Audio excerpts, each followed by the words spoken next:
Hello အားလုံးပဲမင်္ဂလာပါရှင်ဒီရက်ကတော့တနင်္ဂနွေဆိုပေမဲ့မိုးရွာလေးရွာနေပါတယ်ကျမကတော့မိုးရွာတီကိုမကြိုက်ဘူးရှင်တို့ရောမိုးရွာတီကိုကြိုက်ကြလားကျမကတော့ဒီရက်ကမိုးအုပ်နေတယ်ဆိုပေမဲ့လည်းဈေးသွားမှာပေါ့နော်မြောင်ဆောင်မှာရှိတဲ့တပတ်မှတစ်ချိန်ရှိတဲ့ Sunday Market ကိုခေါ်သွားမှာဖြစ်ပါတယ်ဒီနေ့ကိုခေါ်သွားခြင်းလို့ဒီနေ့ကိုစောင့်နေတာပေါ့နော်အခုတော့ရောက်လာခဲ့ပြီဒါပေမဲ့လည်းမိုးလေးရွာနေတော့စောင့်နေတာအခုဆိုရင်မိုးတိတ်သွားတော့ကျမရောက်လာတော့ကျမရောက်လာတာပါနော်ဒါမဲ့ဒီမှာမိုးအုပ်နေပါတယ်Sunday Market ကတော့ပုံမှာတော့ပစ္စည်းတွေအစုံရှိတယ်ပေါ့လေဟိုဒါပေမဲ့စားစရာတွေကတော့နည်းနည်းနေတယ်ဒီဝတ်စားတွေကလည်းနည်းတယ်အများစုကတော့ဒီအိမ်ကဟိုမိဖို့ချောင်းအသုံးဆောင်ပစ္စည်းတွေရဲ့ပြီးဖို့ချောင်းအစားတောက်တွေပေါ့နော်အဲ့ဒါတွေအများဆုံးကိုသူတို့လာရောင်းကြတယ်ဒါ Saturday ဒီစနေနေ့ပေါ့နော်စနေနေ့ညကလေးဈေးကတော့စဖွင့်တယ်ဒါပေမဲ့စနေနေ့ညမှာဆိုရင်ဈေးကဒီလိုမစုံဘူးရှင်ဟိုဒါကတော့ကျမမြင်တာမြင်မကျင်ရတဲ့ဒွင်တီးပေါ့နော်ဒီမှာဒွင်တီးကတော့စစပေါ်တော့အရန်ဈေးများတယ်ဟို1ကီလို400 500တွေဖြစ်တော့ကျမမစားနိုင်ဘူးပေါ့နော်ကျမမစားနိုင်ဘူးဒါပေမဲ့ဒီနောက်ပိုင်းကျတော့လေတိတ်မစားချင်တော့လျာတီကုန်သွားတော့တိတ်မစားချင်တော့ဈေးတွေတော့ကျနေပါပြီဒွင်တီးကလေဒါပေမဲ့စားတဲ့လူကတော့ပဲစားနေကြတော့မှာပဲပြီးတော့ဒီအဝတ်ဆိုင်တွေကျတော့လေကျမအခါမှလည်းမဝယ်ဘူးပေါ့နော်ဟိုဒါကတော့ပေထုတ်တွေပါလို့ဒါကတော့ပေထုတ်မဟုတ်ပါဘူးရင်ဒါကျမပါဟိုကျမကတော့ဒီ Sunday Market ကတော့ဒီအများအားသွားဖြစ်တယ်ဒါမဲ့လည်းတခါလေကျတော့ဝယ်စရာတွေကအရန်ထပ်နေတာပေါ့နော်ဟိုတစ်တီးတွေရဲ့ဒီ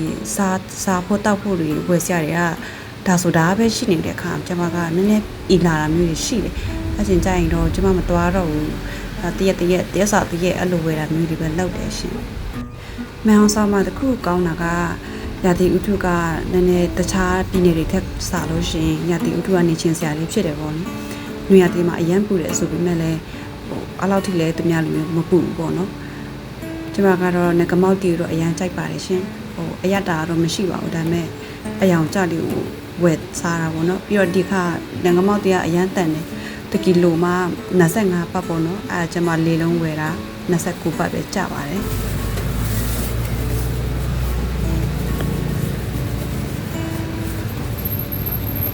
ကျမကတော့အသီးရွက်တွေကိုပို့ပြီးတော့စားဖြစ်တယ်ဘာလို့လဲဆိုရင်ကျမရေရှုတောက်အနေကြည့်တာပေါ့နော်အဲ့တော့အသီးရွက်တွေကတော့ဝယ်ဖြစ်ပါတယ်ဒါပေမဲ့တစ်ခါတလေတစ်ပတ်တစ်ခါပဲဒီလို Sunday Market မှာပဲလာဝယ်ဖြစ်ပါတယ်ဒီလိုဘက်မှာတော့တရက်တီးကတော့7နေရာတီးရနေတာပေါ့နော်ဘယ်လိုမျိုးလုပ်ပြီးတော့ရလာတယ်တော့မသိဘူးဒါပေမဲ့7နေရာတီးရနေပါတယ်ငါးတွေကလည်းအရန်ကိုဈေးတန်ပါတယ်ရှင်ကျမငါးတကောင်ပဲတာအကောင်ကြီးပဲဒါပေမဲ့ပါလေ48ပတ်လားအဲ့လောက်ပဲပေးရပါတယ်ရှင်မြန်မာငွေနဲ့တွက်လို့ရှင်တော့9000ကျော်6000အဲ့လောက်ပဲပေးရပါတယ်သူတို့ကတော့မုတ်တန်းနေရတော့များတယ်ပေါ့နော်ဒါပေမဲ့ဒီမုတ်တွေကဟိုထိုင်းမုတ်တွေဖြစ်တော့ကျွန်မတိတ်မကြိုက်ဘူးသူတို့လုပ်တဲ့အချိုမုတ်ဆိုတာကဟင်းချုံမုတ်ကိုပြောတာမဟုတ်မုတ်အချိုတွေပေါ့နော်အဲ့ဒါတွေကကျွန်မတိတ်မကြိုက်ဘူးပြီးတော့ကျမကြီးနဲ့ဟိုစားလို့ရှိတော့ကျမကြီးရှူတောင်းနေကြည့်မကောင်းလို့လည်းကျမမြင်နေအဲ့ဒါကြောင့်မလို့တိတ်ပြီးတော့လဲဝယ်မစားဖြစ်ပေါ့နော်ကျမဒီရဲ့ blog ကိုရိုက်တာဘေးမှာရှိတဲ့အန်တီကြီးတယောက်ကျမကိုထူးထူးဆန်းဆန်းကြည့်နေတာအဲ့ဒါကြောင့်မလို့လဲ